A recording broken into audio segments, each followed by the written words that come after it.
আসসালামু আলাইকুম রহমতুল্লাহি ওবরাকাতুহ। আলহামদুলিল্লাহি ওয়াহদা ওয়াসসালাতু ওয়াসসালামু আলা মান লা নাবিয়্যা বা'দা ওয়া আলা আলিহি ওয়া সাহবিহি ওয়া মাওয়ালা। সম্মানিত ভাই ও বোনেরা, আজকের খুতবায় আমাদের আলোচনার যে বিষয় সেটি আমাদের পূর্বের ধারাবাহিক বিষয়। সেই বিষয় কি আপনাদের মনে আছে? কি বিষয়ে আমরা আলোচনা করছিলাম? সমাজে প্রচলিত সূক্ষ্ম ভ্রান্ত আকীদা সমূহ, আল আকাইদুল খাতিআ আল মুরাওয়াজা ফিল মুজতামা। অর্থাৎ সমাজে বহুল প্রচলিত সূক্ষ্ম আল আকাইদুল খাতিআ আল লাতীফা, মানে একেবারে সূক্ষ্ম ভ্রান্ত আকীদা। এবং আমরা বলছি যে এই আলোচনা কিন্তু প্রাইমারি লেভেলের, হাই স্কুল লেভেলের, কলেজ লেভেলের স্টুডেন্টের জন্য না। এই আলোচনা খুতবা কাদের জন্য? যারা ইউনিভার্সিটি লেভেলের স্টুডেন্ট। তা আমরা মনে করি নদ্দা সরকার বাড়ি জামে মসজিদের স্টুডেন্ট এখন আলহামদুলিল্লাহ ইউনিভার্সিটি লেভেলে পৌঁছে গেছে। কি আপনারা পৌঁছান নাই? আলহামদুলিল্লাহ। এখন কিন্তু আপনাদেরকে দুনিয়ার এমন কোনো শক্তি নাই যে আপনাদেরকে দিয়ে শিরিক করাবে, বেদাত করাবে, ধোঁকা দিবে। আশা করি আলহামদুলিল্লাহ এরকম কেউ পারবে না ইনশাআল্লাহ। তো এজন্য আমরা এই খুতবাগুলো অন্য কোনো মসজিদে দিই না। এই ধারাবাহিক সূক্ষ্ম ভ্রান্ত আকীদা এই খুতবাগুলো আমরা নদ্দা সরকার বাড়ি জামে মসজিদে দিচ্ছি। এর আগে আমরা এই সূক্ষ্ম ভ্রান্ত আকীদার উপরে আপনার 8টি খুতবা পেশ করেছি। আজকে এই বিষয়ের উপরে 9ম খুতবা। আমি কিছুদিন আগে গাইবান্ধা গিয়েছিলাম। তো গাইবান্ধার কয়েকজন ভাই তারা আসলেন, এসে বললেন যে আপনার যে সূক্ষ্ম ভ্রান্ত আকীদার উপরে যে খুতবা, এটা আমরা এক একটা খুতবা 30-40 বার করে শুনছি। এক একটা খুতবাকে 30-40 বার করে শুনছি এবং শোনার পরে দেখছি যে সবগুলো আমাদের ভিতরে আছে। মানে আমরা এই ভ্রান্ত আকীদার মধ্যে ডুবে রয়েছি। এরপরে শুধু আমরা শুনি নাই, এবার আমাদের পরিবার পরিজন সবাইকে শুনেছি।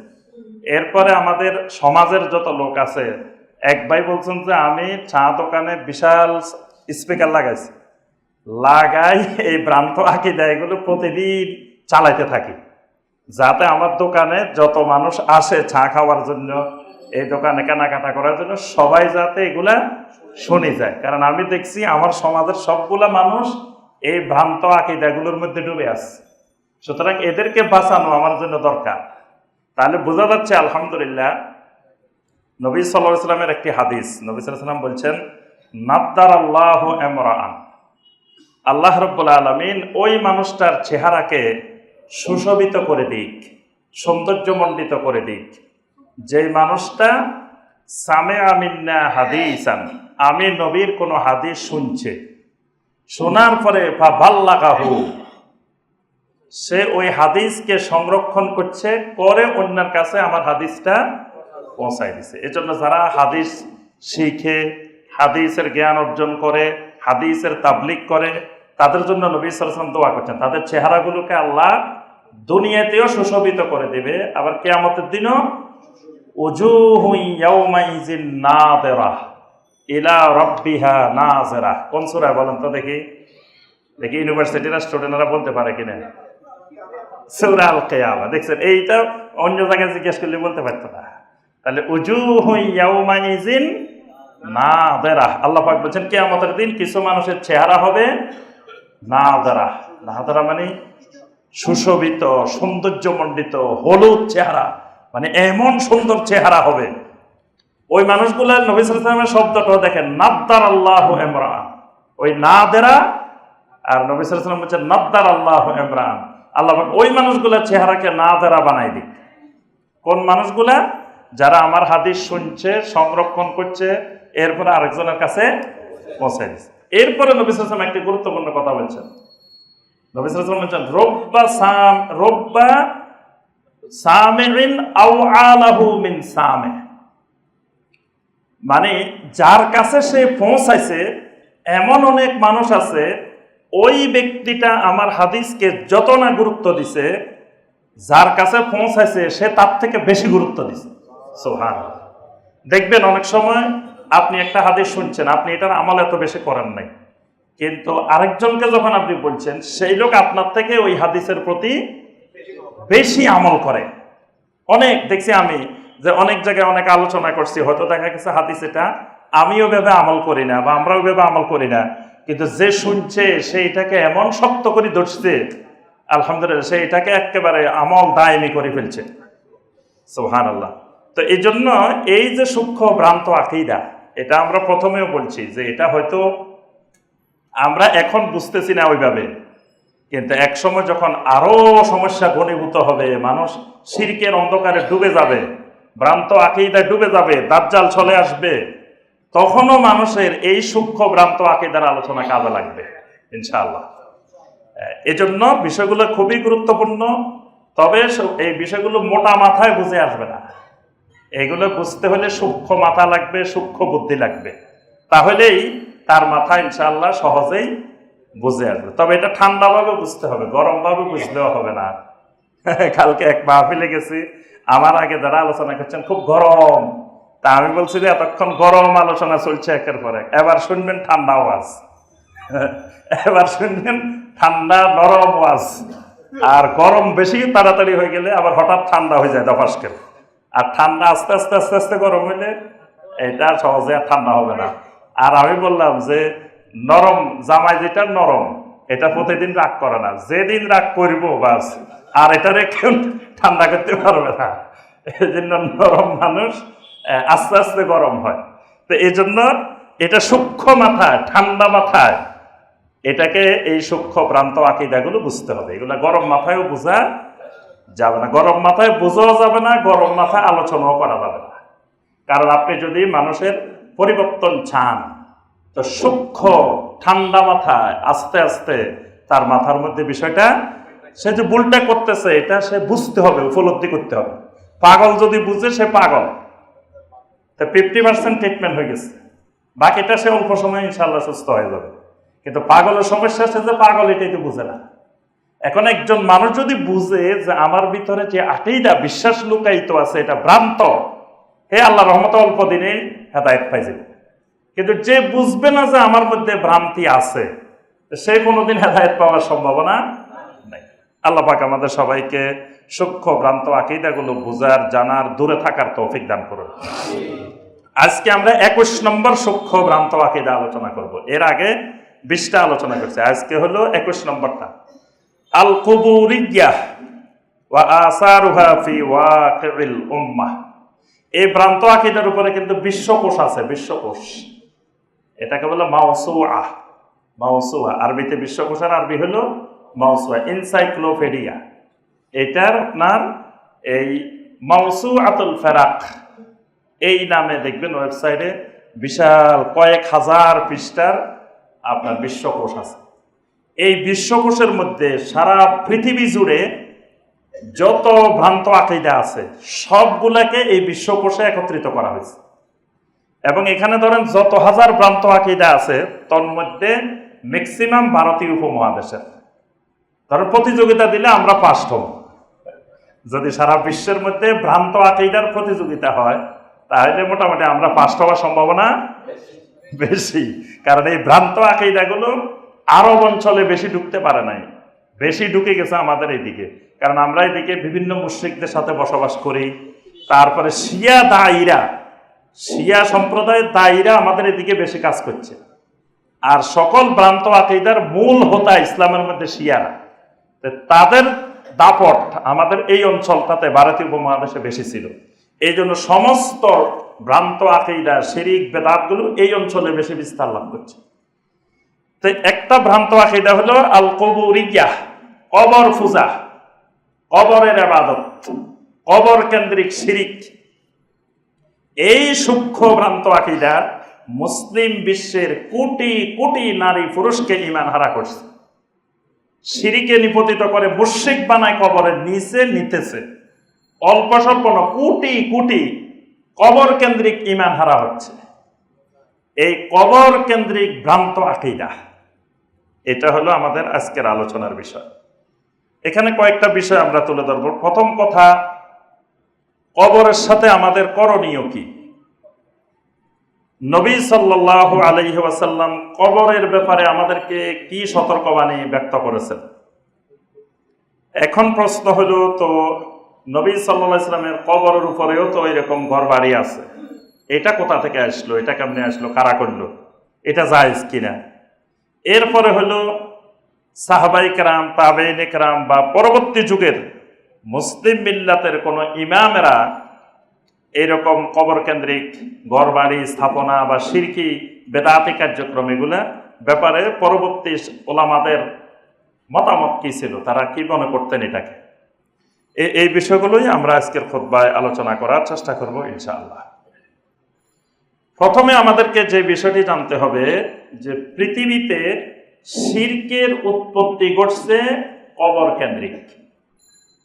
আল্লাহর জমিনে সর্বপ্রথম শিরকের উৎপত্তি ঘটছে কবর কেন্দ্রিক।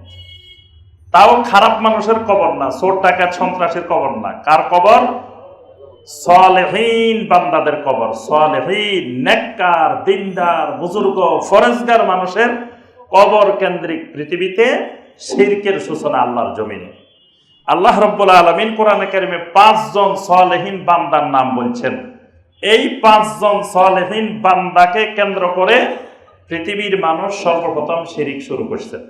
এরা কারা কারা? এই 5 জন সালেহীন বান্দা ছিলেন ওয়াদ, সুয়া, ইয়াগুস, ইয়াউক, নাসার। এই 5 জন আল্লাহর সালেহীন বান্দার নাম মনে রাখবেন। আল্লাহ পাক তাদেরকে জান্নাতুল ফেরদাউস নসিব করুন।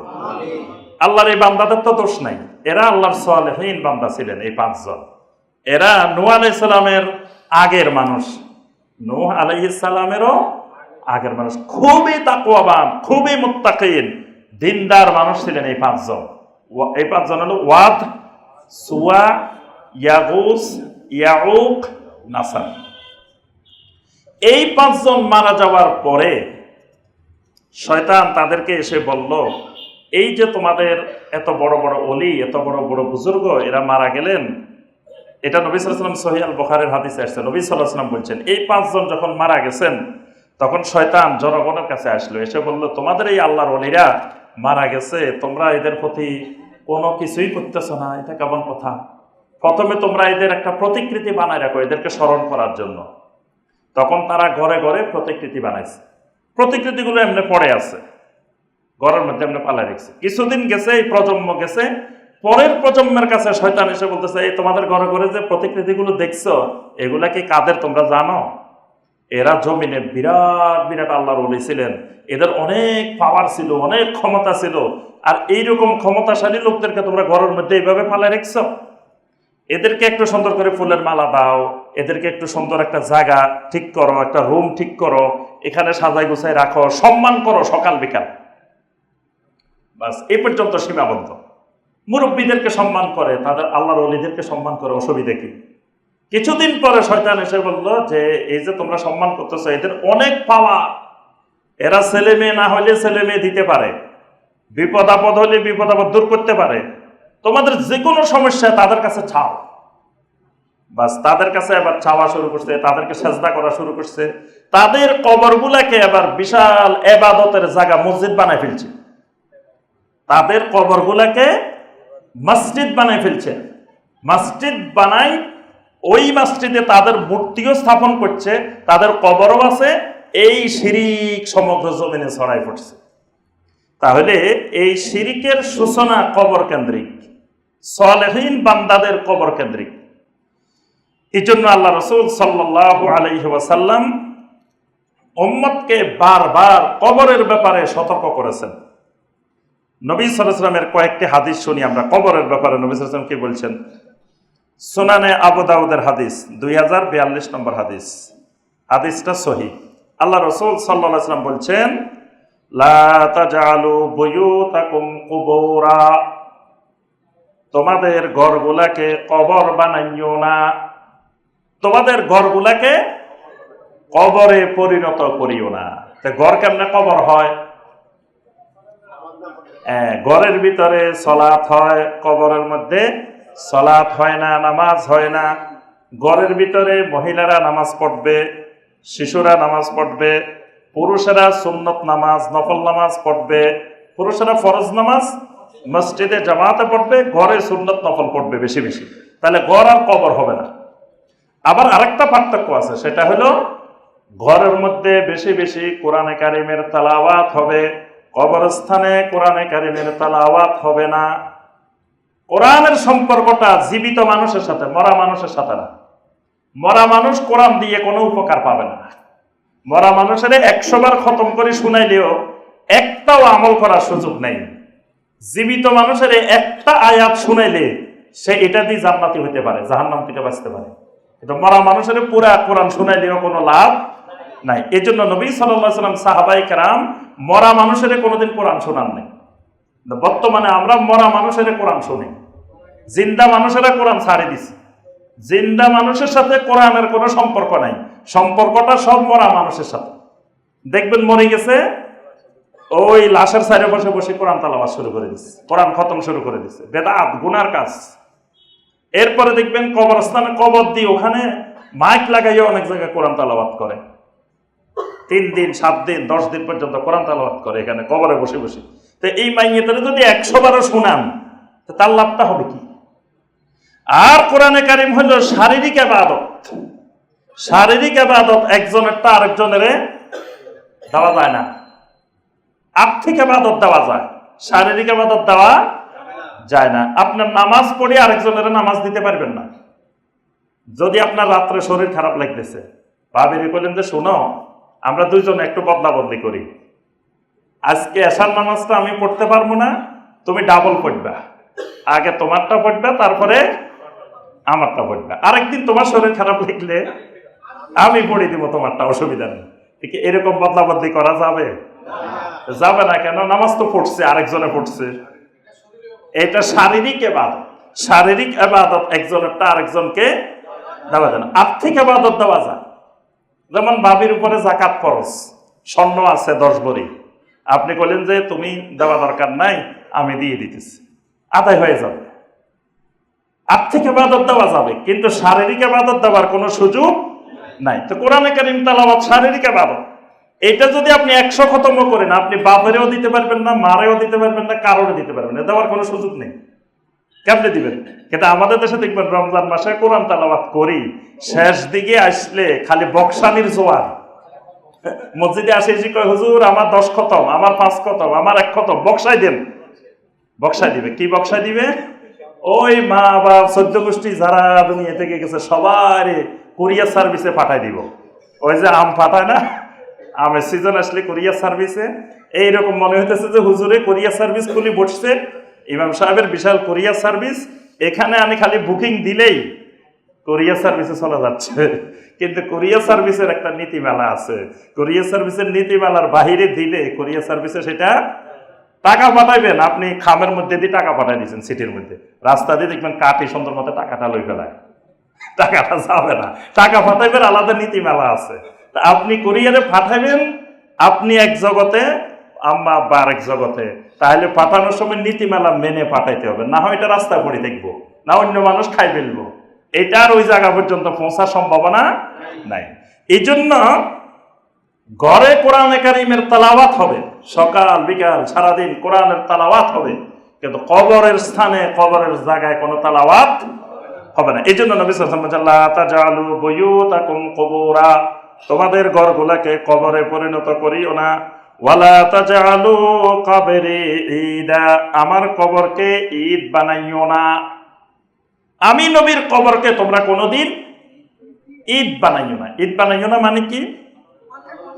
বছরে 2 বার ঈদ আসে, আমার কবরেও বছরে 1 বার আসবা, জীবনে 1 বার আসবা, এরকম না। আমার কবর জিয়ারত বেশি বেশি করবা, সকাল বিকাল রাত দিন, তুমি যখনই সুযোগ পাইবা তখনই কবর জিয়ারত করবা। মানে এটা ঈদের মতো না যে সারা বছর কেউ করবে না, 2 বার ওরস হইব রাসূলের কবরে, সারা পৃথিবী থেকে সবাই যায় কবর জিয়ারত করবে, এরকম বানানো যাবে না। আবার ঈদ হলো আনন্দের উৎসবের দিন, আমার কবর কেন্দ্রিক কোন উৎসবের দিন বানাইও না। যেমন বাংলাদেশে ওরস শরীফ, ওরস মোবারক বানায়, এটা হারাম। কোনো মুসলিমের জন্য কোনো কবর কেন্দ্রিক কোনো উৎসব বানানো বা উৎসব করা বা মৃত্যু দিন, জন্মদিন বা কোনো দিন কেন্দ্রিক কবর সাজানো, কবরে কিছু করা, কবর কেন্দ্রিক অনুষ্ঠান করা, এটা সম্পূর্ণ হারাম। ওয়াসাল্লু আলাইয়া, আমার উপরে বেশি বেশি করে দরুদ পড়ো। পৃথিবীর যেখানে থাকো তুমি সেখান থেকে কি করবা? বেশি বেশি আমার উপরে দরুদ পড়বা। ফা ইন্না সালাতাকুম তাবলুগুনি হাইসু কুনতুম, যেখানেই থাকো না কেন তোমাদের সালাতকে, তোমাদের দরুদকে আমার কাছে পৌঁছানো হয়, তোমাদের দরুদটা আমার কাছে পৌঁছা যায়। এই জন্য বেশি বেশি করে দরুদ পড়ো। আরেকটি হাদিস মুসনাদে আহমদের ৭৩৫২ নম্বর হাদিস, আল্লাহ রাসূল সাল্লাল্লাহু আলাইহি ওয়াসাল্লাম ওফাতের পূর্বে আল্লাহর কাছে দোয়া করতেছেন, আল্লাহুম্মা লা তাজআল কবরি ওয়াসানান ইউবাদ, আয় আল্লাহ আমার কবরকে আপনি মূর্তিতে পরিণত করবেন না। ইউবাদু, যেই মূর্তির ইবাদত দুনিয়ার মানুষ করে, আমার কবরকে ইবাদতের কেন্দ্রস্থল বানাবেন না। আল্লাহর কাছে দোয়া করছেন। আল্লাহ রাব্বুল আলামিন নবী সাল্লাল্লাহু আলাইহি ওয়াসাল্লামের এই দোয়া কবুল করছেন। এজন্য আজ পর্যন্ত নবী সাল্লাল্লাহু আলাইহি ওয়াসাল্লামের কবরকে ইবাদতের কেন্দ্র হয় নাই। যুগে যুগে অনেক খারাপ শাসকেরাও ছিল, অনেক শিরকি বেদাতি শাসকেরাও ছিল, কিন্তু নবী সাল্লাল্লাহু আলাইহি ওয়াসাল্লামের কবরকে ইবাদতের কেন্দ্রস্থল কেউ বানায় নাই, বানাইতে দেয় নাই। অন্যান্য জায়গা বানাইছে, সাহাবায়ে কেরামের কবর বানাইছে, ওহুদের যুদ্ধে ওহুদের শহীদদের কবরকে ইবাদতের জায়গা বানাইছিল, তারপর বাকি কবরস্থানে এখানে ইবাদতের জায়গা বানাইছে, মুআল্লা কবরস্থানে বানাইছে, অনেক জায়গায় বানাইছে, কিন্তু নবী সাল্লাল্লাহু আলাইহি ওয়াসাল্লামের কবরে ইবাদতের কোনো জায়গা বানায় নাই। কারণ নবী সাল্লাল্লাহু আলাইহি ওয়াসাল্লাম আল্লাহর কাছে দোয়া করেছেন, আল্লাহুম্মা লা তাজআল কবরি ওয়াসানান ইউবাদু, আল্লাহ আমার কবরকে আপনি মূর্তিতে পরিণত করবেন না, যাতে দুনিয়ার মানুষ আমার কবরে ইবাদত করে, এই অবস্থা যেন না হয়। লাআনাল্লাহু কওমান ইত্তাখাযু কুবুর আমবিয়াইহিম মাসাজিদ, ওই সমস্ত জাতির উপরে আল্লাহ লানত বর্ষিত হোক যে সমস্ত জাতিরা তাদের নবীদের কবরগুলোকে মসজিদ হিসেবে গ্রহণ করেছে। যে সকল কওম তাদের নবীদের কবরকে মসজিদ বানাইছে তাদের উপরে লানত বর্ষিত হোক, আল্লাহর লানত বর্ষিত হোক। নবী সাল্লাল্লাহু আলাইহি ওয়াসাল্লাম ওফাতের আগে আল্লাহ রাব্বুল আলামিনের কাছে দোয়া করছেন। নবী সাল্লাল্লাহু আলাইহি ওয়াসাল্লাম জীবিত থাকা অবস্থায় ওফাতের আগে একদিন একজন ব্যক্তিকে ডাকলেন, বললেন, তোমাদের মধ্যে কে আছে যে মদিনাতে যাবে, গিয়ে মদিনাতে যত প্রতিকৃতি পাবে সবগুলাকে ভেঙে দিয়ে আসবে, যে যত উঁচু কবর পাবে সবগুলা কবর সমান করে দিয়ে আসবে, যে মদিনাতে গিয়ে কোন জায়গায় কোন ধরনের আপনার ছবি সূরা পাবে সেগুলাকেও ভেঙে সমান করে দিয়ে আসবে। একজন উঠি বলতেছে, আনা লাহা ইয়া রাসূলুল্লাহ, আমি আছি। নবী সাল্লাল্লাহু আলাইহি ওয়াসাল্লাম বললেন, ঠিক আছে যাও। এই লোক গেলেন, যাওয়ার পরে দেখা গেল এক জায়গায় কবর সমান করতে গেছে, লোকেরা লাঠি নিয়ে দৌড়ানো শুরু করছে, এই মিয়া আমাদের বাপ দাদার কবর, আমাদের আল্লাহর ওলির কবর, তুমি কবরে হাত দিছো, সাংঘাতিক কারবার। এই লোক ভয় পেয়ে গেছে। আরেক জায়গায় গেছে, ছবি ভাঙতে গেছে, এই মিয়া এটা আমাদের অমুক অমুকের ছবি, তুমি এটার উপরে হাত দিতেছ। আরেক জায়গায় গেছে, প্রতিকৃতি ভাঙতে গেছে, লোকেরা দৌড়ানো শুরু করছে। উনি পারে নাই, না পারে চলে আসছে। আসার পরে আল্লাহ রাসূল সাল্লাল্লাহু আলাইহি ওয়াসাল্লাম বললেন, তোমাদের মধ্যে কে আছে যে এই শক্ত কাজটা করতে পারবে? তখন কিন্তু মদিনা মুনাওয়ারায় ইসলামের রাষ্ট্র প্রতিষ্ঠা হয়েছে। ইসলামের রাষ্ট্র প্রতিষ্ঠার আগে নবী সাল্লাল্লাহু আলাইহি ওয়াসাল্লাম এই কাজ করেন নাই। তখন মক্কা মুকাররমায় আল্লাহর ঘরে তাওয়াফ করছেন, মূর্তি ছিল, কোনো মূর্তির গায়ে হাত দেন নাই। অসংখ্য শিরিকের মাধ্যম ছিল, নবী সাল্লাল্লাহু আলাইহি ওয়াসাল্লাম এগুলার গায়ে হাত দেন নাই। এখন আলী রাদিয়াল্লাহু তাআলা আনহু বলেন, আনা লাহা ইয়া রাসূলুল্লাহ। এতক্ষণে আসল মানুষ চলে এসছে, বলেন, ইয়া রাসূলুল্লাহ সাল্লাল্লাহু আলাইহি ওয়াসাল্লাম, আমি আছি এটার জন্য। নবী সাল্লাল্লাহু আলাইহি ওয়াসাল্লাম বললেন, যাও। তিনি গিয়ে যতজনে যা বাধা দিছে, যা বলছে, কিচ্ছু শুনেন নাই। একেবারে সব কবর সমান করে দিয়েছেন, মাটির সাথে সমান করেছে। কবরের নিয়ম হলো, কবর দেওয়ার সময় 1 বিঘাত উঁচু রাখা হবে, মানে যেদিন নতুন কবর দিবে সেদিন 1 বিঘাত উঁচু রাখবে, কারণ এটা পরে একটু নেমে যাবে, বৃষ্টি হওয়ার পরে বা কদিন পরে পুরাতন হলে নেমে যাবে, তখন সমান হয়ে যাবে। কিন্তু 1 বিঘাতে চেয়ে বেশি 2 হাত উঁচু বা আরো বেশি উঁচু করে রাখা, এই উঁচু করাটা হারাম, উঁচু করা যাবে না। এখন আলী রাদিয়াল্লাহু তাআলা আনহু বললেন, ইয়া রাসূলুল্লাহ সাল্লাল্লাহু আলাইহি ওয়াসাল্লাম, আজকে থেকে পুরা মদিনা মুনাওয়ারার সীমানার মধ্যে এমন কোন কবর আমি রাখি নাই যেগুলো সমান করে দিয়ে আসিনি, এমন কোন প্রতিকৃতি রাখি নাই যেগুলো ভেঙে দিয়ে আসি নাই, এমন কোন সূরা, এমন কোন ছবি আমি রাখি নাই যেটা ভাঙ্গি শেষ করে মিশাই দিয়ে আসিনি।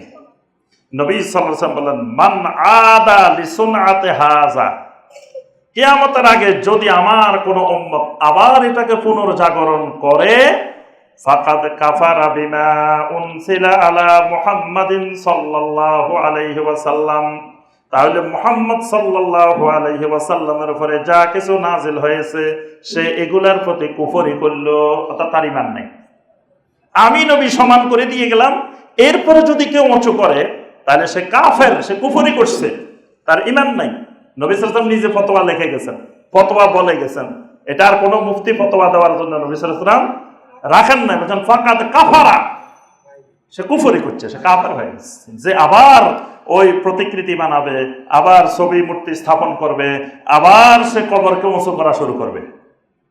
এখন আলী রাদিয়াল্লাহু তাআলা আনহু যতদিন ছিলেন নবী সাল্লাল্লাহু আলাইহি ওয়াসাল্লামের যুগে, আবু বকর রাদিয়াল্লাহু তাআলা আনহুর যুগে, ওমর রাদিয়াল্লাহু তাআলা আনহুর যুগে, ওসমান রাদিয়াল্লাহু তাআলা আনহুর যুগে তিনি এই দায়িত্ব পালন করে গেছেন। কোথাও খবর রাখতেন মদিনাতে কোন জায়গায় কোনখান দিয়ে আবার কবর উঁচু হইতেছে কিনা, কোন জায়গা দিয়ে কোনো আবার ছবি মূর্তি প্রতিকৃতি লাগানো হচ্ছে কিনা, এটা খুব খবর রাখতেন।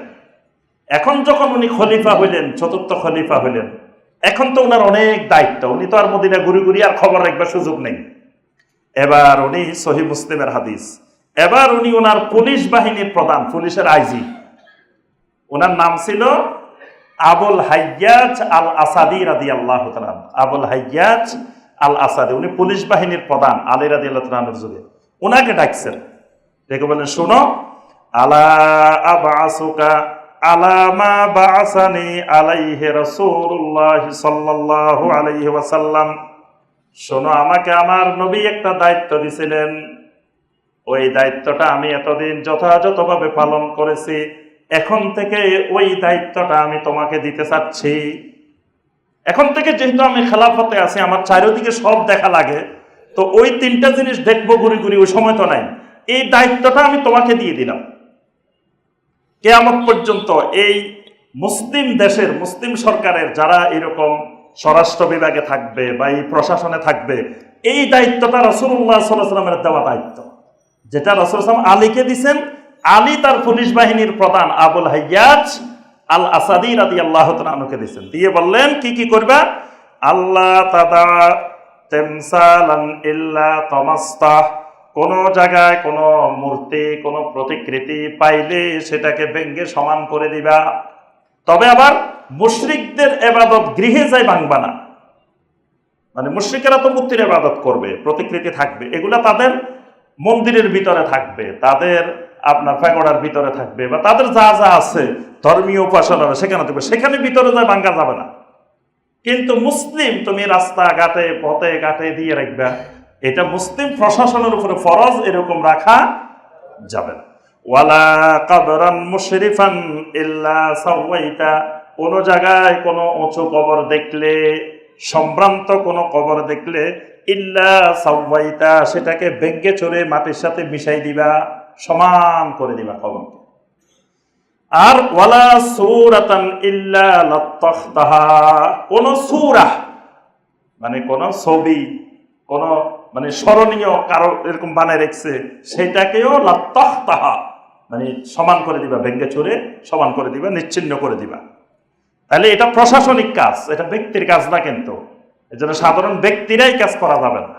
ব্যক্তি করলে সমাজে বিপর্যয় তৈরি হবে, এজন্য ব্যক্তি করবে না, এটা প্রশাসন করবে। আলী রাদিয়াল্লাহু তাআলার দায়িত্বটা কিন্তু কোনো ব্যক্তিকে দেন নাই, দিয়েছেন কাকে? পুলিশ বাহিনীর প্রধানকে দায়িত্বটা দিয়েছেন, দিয়ে বলছেন এই কাজটা করো।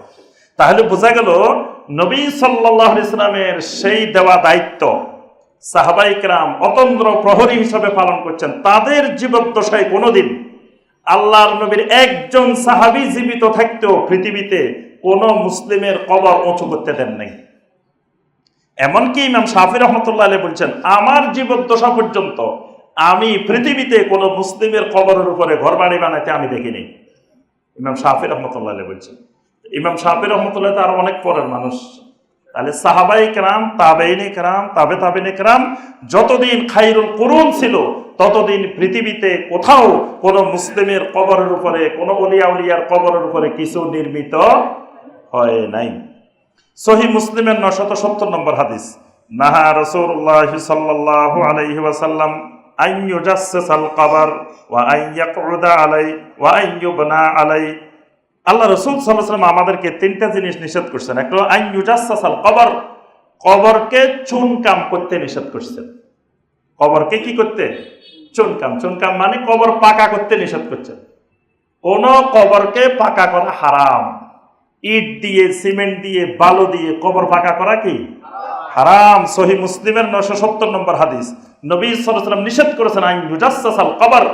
চুনকাম কেন বলছেন? ওই যে পাকা করলে কদিন পর পরে চুনকাম করতে হয়, এই জন্য নবী সাল্লাল্লাহু আলাইহি ওয়াসাল্লাম বলছেন কোন জিনিস দিয়ে, হয়তো যদি বলতেন যে ইট দিয়ে করিও না, তা আপনারা মনে করতো পাথর দিয়ে করলে মনে যায় যাব। যদি নবী সাল্লাল্লাহু আলাইহি ওয়াসাল্লাম বলতেন পাথর দিয়ে করিও না, তাহলে আরেকটা দিয়ে করতো। এই জন্য নবী সাল্লাল্লাহু আলাইহি ওয়াসাল্লাম কিন্তু ওই ইট, পাথর, বালু, সিমেন্ট বলেন নাই, বলছেন আন ইউজাসসাসাল কবর। কোন জিনিস দিয়ে কবরকে পাকা করা যাবে না, হারাম। নবী সাল্লাল্লাহু আলাইহি ওয়াসাল্লাম নিষেধ করছেন। শুধু একটা কবর বা দুইটা কবর, 5টা কবর পাকা করা যাবে না, কিন্তু টোটাল কবরস্থান, পুরা কবরস্থানকে সংরক্ষণ করার জন্য কবরস্থানকে পাকা করা যাবে, বাউন্ডারি করা যাবে। এবং মসজিদের পাশে যদি কোথাও কবরস্থান থাকে, মসজিদের ভিতরে যদি কবরস্থান থাকে, তাহলে সেই মসজিদে সালাত হবে না। সেখান থেকে হয় মসজিদ সরাইতে হবে না কবর সরাইতে হবে। তো কোনটা সরাবে? আহলুল ইলমরা বলছেন যেটা আগে হয়েছে ওইটা আগে সরাবে, মানে ওইটা থাকবে, পরেরটা সরাবে। কোন জায়গায় মসজিদ আগে হয়েছে, পরে মসজিদের ভিতরে আনি একজনের কবর দিছে, তাহলে এখানে মসজিদ থাকবে, কবর সরাইতে হবে, কবর সরানো ফরজ। আবার আগে কবর ছিল, পরে মসজিদ বানাইছে, তাহলে কবর থাকবে, মসজিদ সরাবে। যেটা পরে বানাইছে এটা সরাইতে হবে। আর যদি কবরস্থান আর মসজিদ একসাথে থাকে, তখন মসজিদের ওয়াল থাকবে, তার সাথে কবরস্থানের আরেকটা ওয়াল থাকতে হবে। মসজিদের ওয়ালটা আলাদা করা যথেষ্ট হবে না, মসজিদের ওয়াল মসজিদের আলাদা করবে, কবরস্থানের ওয়াল দিয়ে কবরস্থানকে আলাদা করে দিতে হবে। যে কোনো স্থানে মসজিদের যদি আশেপাশে কবরস্থান থাকে, এটা হলো শরঈ নীতিমালা। কিন্তু 1টা, 2টা, 5টা, 6টা কবরকে কোনো অবস্থায় পাকা করা যাবে না। ওয়া আন ইউকাদা আলাই, নবী সাল্লাল্লাহু আলাইহি ওয়াসাল্লাম কবরের উপরে বসতেও নিষেধ করছেন। কবরের উপরে বসতে নিষেধ। কবরের উপরে বসলে অসুবিধা কি? কবরের উপরে বসলে আল মুফতি ইলা শিরকে, শিরকের রাস্তা খুলে যাবে। কবরের উপরে বসলে শিরকের রাস্তা খুলে যাবে। কবরের উপরে বসার চাইতে আগুনের উপরে বসে থাকা ভালো। কবরের উপরে বসার চাইতে নবী সাল্লাল্লাহু আলাইহি ওয়াসাল্লাম আরেকটা হাদিসে বলেছেন আগুনের উপরে বসে থাকা ওইটা ভালো। অর্থাৎ কবরস্থানে গিয়ে একবারে বসে যাবে, এই বসা যাবে না। কবরস্থানে বৈঠকখানা বানানো যাবে না, কবরস্থানে যে বসে থাকা যাবে না, কবরস্থান বসে থাকার জায়গা না। দোয়া করতে যাইবা, সেখানে দাঁড়িয়ে দাঁড়িয়ে দোয়া করবা, দাঁড়িয়ে কিবলামুখী হয়ে দোয়া করবা। কবর যেদিকেই থাক, দাঁড়িয়ে কিবলামুখী, অথবা কবরের দিকে ফিরেও দোয়া করা যাবে। মানে অল্প সময়, যতক্ষণ আমি দোয়া করব ততক্ষণ দাঁড়িয়ে থাকতে পারবো, কিন্তু সেখানে আস্তানা গাড়ি, কবরস্থানে বসে থাকার জায়গা কবরস্থান নয়। সাহাবাই কেরামের যুগে, খোলাফায়ে রাশেদের যুগে কারণে যদি দেখতেন নবী সাল্লাল্লাহু আলাইহি ওয়াসাল্লামের কবরের পাশে এসে বসছে, তাহলে তাকে শাস্তি দিয়ে দৌড়ানো হতো। নবী সাল্লাল্লাহু আলাইহি ওয়াসাল্লামের কবরের পাশেও সাহাবীদেরকে কখনো বসতে বা কাউকে বসতে দেওয়া হয় না। নবী সাল্লাল্লাহু আলাইহি ওয়াসাল্লামকে সালাম দিয়ে দোয়া করে চলে যাবে, সে বসবে কেন সেখানে? আর বসার মানে হলো সেখানে শিরিক বিদআতের রাস্তা খুলে যাবে। ওয়া আইয়ুবনা আলাইহি, নবী সাল্লাল্লাহু আলাইহি ওয়াসাল্লাম কবরের উপরে কোনো ঘর বাড়ি, কোনো স্থাপনা, কোনো কিছু নির্মাণ করতেও নিষেধ করে দিয়েছেন, এটাও হারাম। কবরের উপরে কোনো কিছু তৈরি করা, কবরের উপর দিয়ে পাকা করা, বা কবরের উপর আপনি মশারি লাগানো, কবরের উপর দিয়ে আপনার আরো বিভিন্ন জিনিস লাগানো, তারপর গিলাপ লাগানো, কবরের উপরে দিয়ে আপনি গম্বুজ বানানো, কবরের উপরে কোনো ঘর বাড়ি, কোনো স্থাপনা এটা নির্মাণ করতে নবী সাল্লাল্লাহু আলাইহি ওয়াসাল্লাম নিষেধ। সকল ওলামায়ে কেরামের ঐক্য মতে এটা হারাম। সহিহ মুসলিমের 970 নম্বর হাদিস। সুনানে আবু দাউদের 3226 নম্বর হাদিসে নবী সাল্লাল্লাহু আলাইহি ওয়াসাল্লাম আরো একটা বানাইছেন, বলছেন আও আই ইয়াকতুবা আলাইহি, কবরের উপরে কিছু লেখাও হারাম। কবরের উপরে কিছু লেখাও যাবে না। লিখলে অসুবিধা কি? হয়তো আমার আপনার কাছে মনে হতেছে এখন লিখে দিলাম কবর এটা কার, অসুবিধাটা কি? অসুবিধাটা হলো এক সময় এক প্রজন্মের বা এক প্রজন্মে গিয়ে তারা মনে করবে আরে কবর, এটা তো অনেক বড় বুজুর্গের কবর ছিল, তখন তারা এই কবর কেন্দ্রিক শিরকে নিপতিত হওয়ার সম্ভাবনা আছে। এই জন্য নবী সাল্লাল্লাহু আলাইহি ওয়াসাল্লাম কবরের উপরে কিছু লিখতেও নিষেধ করছেন। এই জন্য দেখবেন বাকি কবরস্থানে যেই সাহাবায়ে কেরামদের কবর, এরা একজন এসে একজন, আল্লাহু আকবার, এদের পায়ের ধুলার সমান যদি ইন্ডিয়া, ভারত উপমহাদেশের ওলি সবগুলারে একত্রিত করা হয়, একজন সাহাবীর পায়ের ধুলার সমানও হবে না। সেই সাহাবায়ে কেরামের কবরের পাশে দেখবেন কোথাও লেখা নাই এটা আবু বকর, এটা ওসমানের কবর, এটা আবু হুরায়রার কবর, এটা ইবনে আব্বাসের কবর, এগুলার কোনো লেখা নাই। কারণ নবী সাল্লাল্লাহু আলাইহি ওয়াসাল্লাম ইয়াকতুবা আলাইহি, কবরের উপরে লিখতেও নিষেধ করেছে। তাহলে এই হাদিসগুলোর দ্বারা আমরা বুঝতে পারি যে নবী সাল্লাল্লাহু আলাইহি ওয়াসাল্লাম কবরের ব্যাপারে উম্মতকে সতর্ক করেছেন। তাহলে কবরে আমরা কি করব? কবরের ব্যাপারে আমাদের করণীয় হলো কবরকে আমরা সমানভাবে কবর দিব, উঁচু করব না। কবরের উপরে কোনো ধরনের স্থাপনা দিব না। প্রাথমিক হয়তো আপনার কিছুদিন ওই কিছু নষ্ট করতে পারে বা কবর খুঁড়ে ফেলতে পারে, এটার জন্য আপনি যতটুকু করা দরকার বাঁশ দিয়ে বা কিছু দিয়ে ঘেরাও করে রাখলেন, পরে যখন এগুলো ভেঙে যাবে, সমান হয়ে যাবে, আর নতুন করে কবরের উপরে কিছু করা যাবে না। কবরস্থানে গিয়ে মাইয়াতের জন্য দোয়া করতে হবে, দোয়া, জিয়ারতে কবর। নবী সাল্লাল্লাহু আলাইহি ওয়াসাল্লাম প্রথম দিকে কবর জিয়ারত নিষেধ করে দিয়েছেন, কারণ ওই যে আগে থেকে জাহেলি যুগে শিরকের সম্ভাবনা ছিল কবরে। এই জন্য নবী সাল্লাল্লাহু আলাইহি ওয়াসাল্লাম কবর জিয়ারত নিষেধ করেছেন। এই জন্য সাহাবীরা বলছেন কুনতু নাহাইতুকুম আন জিয়ারাতিল কবর, আল্লাহ রাসূল বলছেন যে আমি তোমাদেরকে কবর জিয়ারত করতে নিষেধ করেছিলাম, ইল্লা ফাজুরুহা, তবে তোমাদের অন্তর থেকে এখন শিরক দূরীভূত হয়ে গেছে, এখন থেকে তোমরা কবর জিয়ারত করো। কবর জিয়ারত মানে কবরের সাথে সাক্ষাৎ করো। তো কবরের সাথে সাক্ষাৎ কি উদ্দেশ্যে?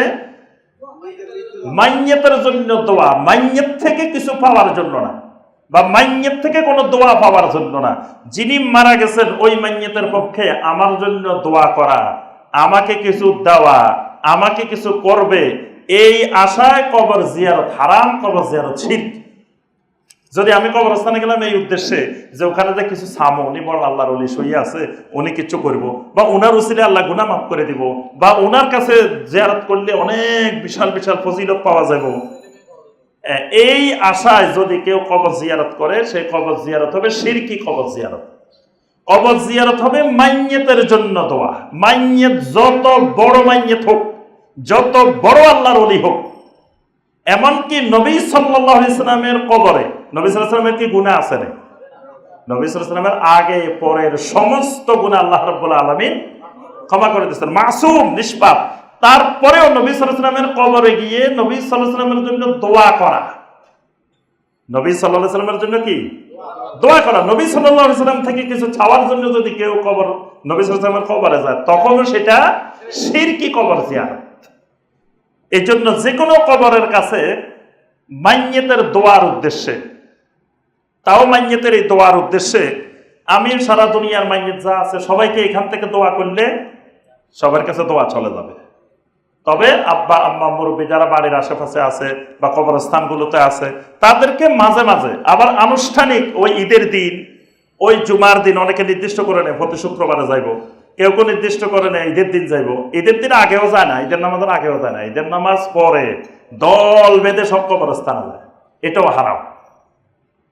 এই জন্য কবরকে নির্দিষ্ট সময়ে জিয়ারত করবে এইরকম বানানো যাবে না। মা বাবার কবর আমি বাড়িতে গেছি, সকালে বিকালে যে কোনো সময় কবর জিয়ারত করবো, যখনই সুযোগ পাবো।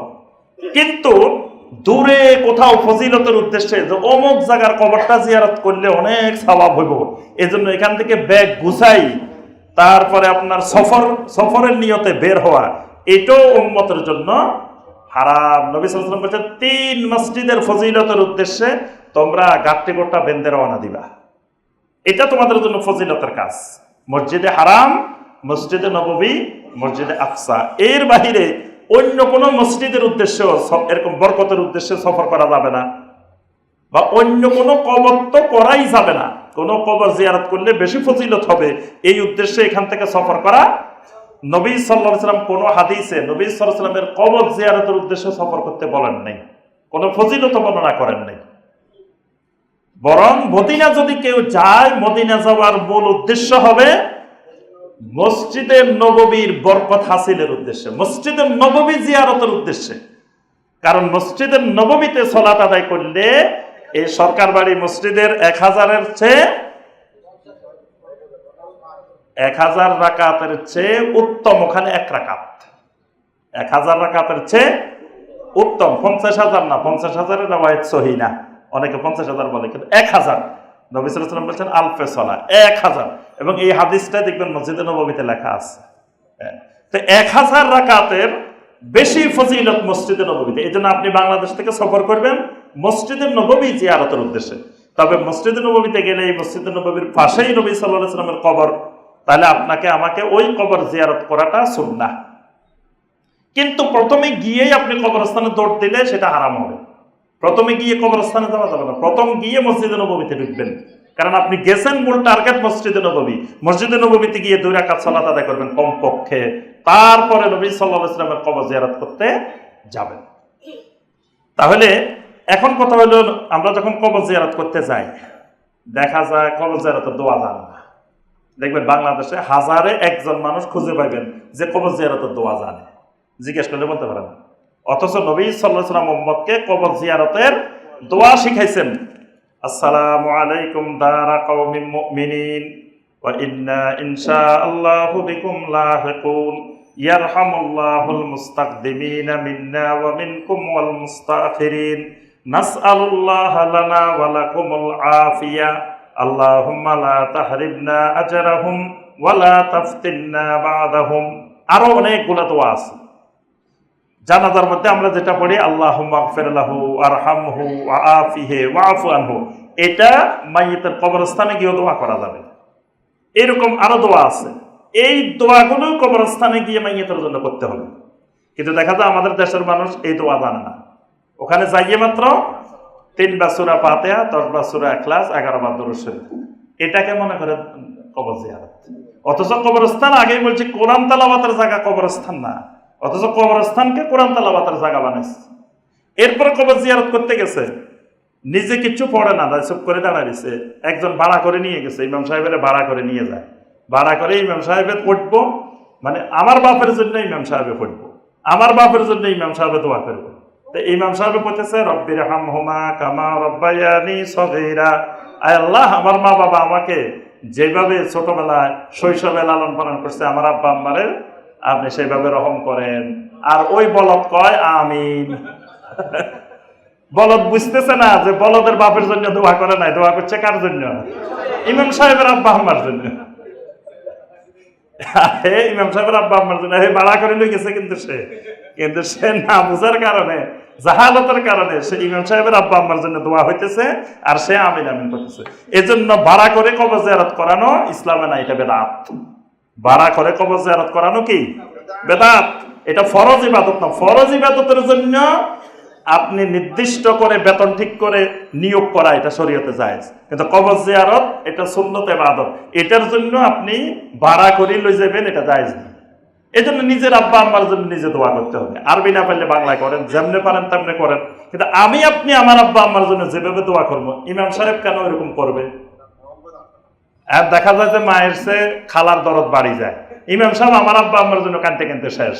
তাহলে বুঝতে হবে আমার আব্বা আম্মার জন্য কাঁদতেছে না, কাঁদতেছে আমার পকেটের দিকে খেয়াল, ওই জন্য কাঁদতেছে। ওই চোখের পানির মূল্য আছে, চোখের পানি এমনি এমনি আসতেছে না। তো যাই হোক, কবরস্থানে গিয়ে মাইয়েতের জন্য কি করতে হবে? দোয়া করতে হবে। আর মাইয়েতের যারা ওয়ারিস থাকবে তারা কি করবে? সদাকা করবে, দোয়াও করবে, সদাকাও করবে। কারণ ওয়ারিসদেরকে তো উনি টাকা পয়সা দিয়ে গেছে, জায়গা জমিন রেখে গেছে, তারা দোয়াও করবে, সদাকাও করবে, আর অন্যরা শুধু দোয়া করবে।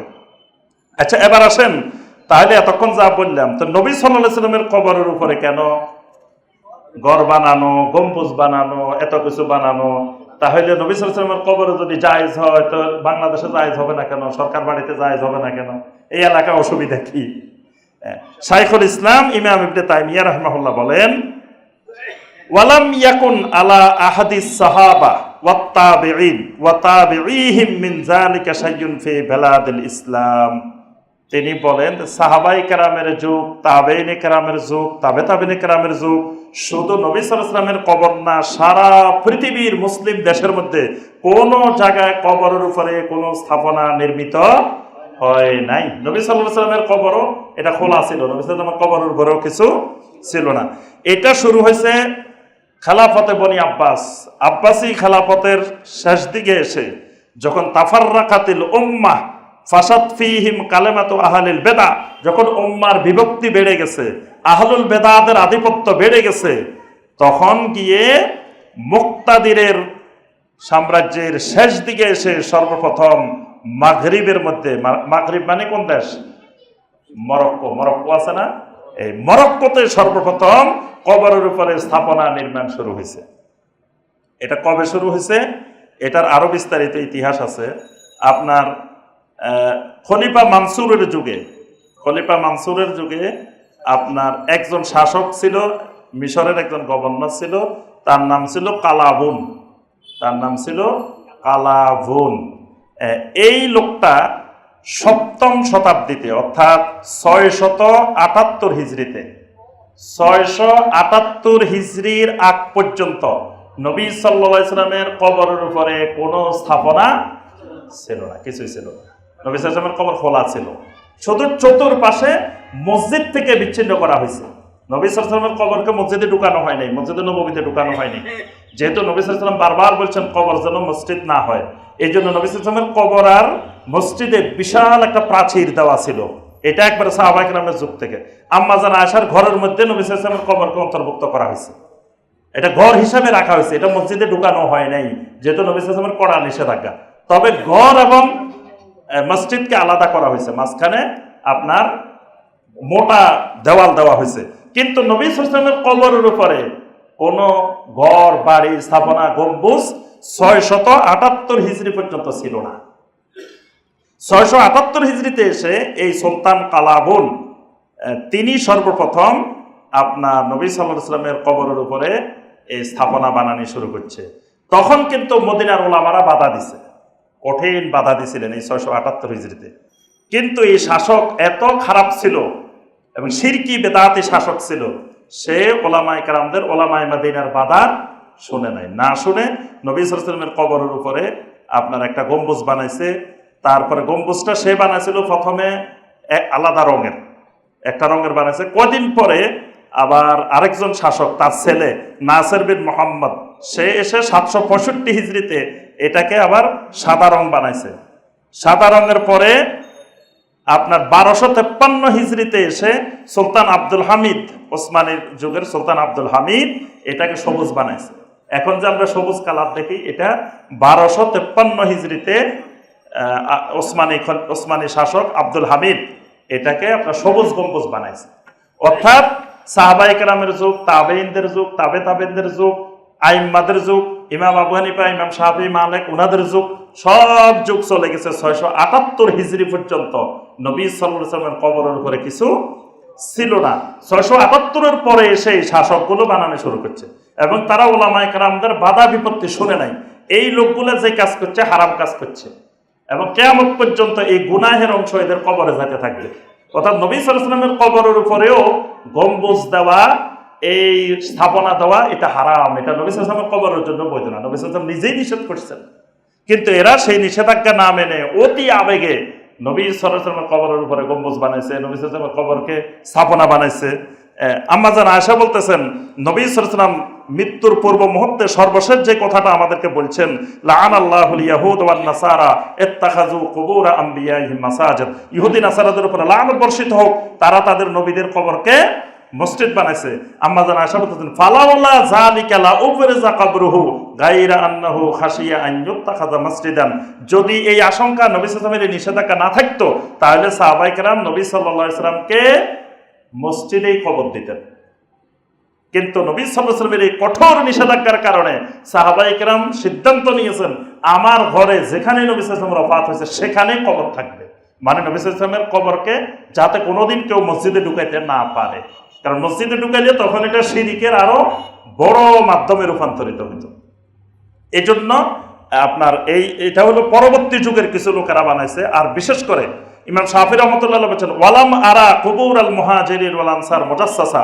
ইমাম শাফি বলেন আমার এই যুগ পর্যন্ত আমি কোন সাহাবী কোন তাবি মুহাজির আনসারের কবরকে পাকা করতে আমি দেখিনি। অর্থাৎ ইমাম শাফি রহমতুল্লাহের যুগ পর্যন্ত এগুলা কোনো কবরের উপরে কিছু করা হইতো না। পরবর্তীতে বিশেষ করে শিয়ারা হুসাইন রাদিয়াল্লাহু তাআলা আনহুর কবরকে তারা মাজার বানাইছে। সর্বপ্রথম মাজারের উৎপত্তি হুসাইন রাদিয়াল্লাহু তাআলা আনহুর কবরকে শিয়ারা মাজারের পরিণত করছে। মানে ইসলামে মাজারের কোনো অস্তিত্ব নাই, মাজার বলতে কিছু নাই। মাজার মানে জিয়ারতের স্থান। তাই আমাদের পাশে কবরস্থান আছে না, এটাও মাজার, এটা জিয়ারতের স্থান। যত ইমামদারদের কবর আছে সারা পৃথিবীতে সবগুলাই মাজার, মাজারাত মানে জিয়ারতের স্থান। ইমামদারের কবরস্থান মানে সেটা মাজার, সেটা জিয়ারতের স্থান। এখন সবগুলা বাদ দিয়ে একজনের কবরের আপনি বানাই নির্দিষ্ট করলেন মাজার, এটাও শরীয়তে হারাম এবং শিরক। এটা মাজার ঘোষণা দেওয়া মানে আপনি শিরকের ঘোষণা কেন্দ্র বানাইলেন। এবার এখানে মানুষ গজার মাছের ইবাদত করবে, এখানে শোল মাছের ইবাদত করবে, এখানে আপনার বিভিন্ন ধরনের শিরকের আস্তানা, তাবাররুকের নামে বালু খাইব, সিন্নি খাইব, বিভিন্ন রকমের শিরিক। একটা বানানোর সাথে সাথে কয়েক শত শিরিকের মানে এটা স্থাপনা হিসাবে মার্কাজ হিসাবে গড়ে উঠে যাবে। এই জন্য এটার মূল উৎপত্তি পৃথিবীতে জমিনে শিয়ারা। হুসাইন রাদিয়াল্লাহু তাআলার কবর দেখবেন, হুসাইনের কবর কিন্তু এখন আপনার লাইভ দেখায়, এই ফেসবুক ইন্টারনেটে লাইভ দেখায়, এমন সাজানো মানে দেখবেন যে হুসাইন রাদিয়াল্লাহু তাআলার কবরটাকে তারা বানাইছে যেভাবে। তো এর মাধ্যমে মাজারের উৎপত্তি, এই শিরকের উৎপত্তি শুরু হয়। এরপরে তারা সাইয়্যিদ বাদাবির মাজার বানাইছে, জালালউদ্দিন রুমির মাজার বানাইছে, মহিউদ্দিন ইবনে আরবির মাজার বানাইছে। এইভাবে তারা এই ইহুদি নাসারাদের অনুকরণে আস্তে আস্তে আস্তে আস্তে তারা মুসলিমদের কবরগুলাকে শিরিকের আস্তানায় রূপান্তরিত করছে। আর সাধারণ মানুষ যখন একটা গম্বুজওয়ালা কবর দেখে, একটা যখন এরকম শান শওকতওয়ালা কবর দেখে, তখনই তার ভিতরে শিরিকের বীজ লুকায়িত হয়। না না, কবর এটা এই লোক যে সে লোক না, নাও এত বড় কবর হয়েছে কেন, এত বড় গম্বুজ হয়েছে কেন, এত বড় এটার অনেক পাওয়ার।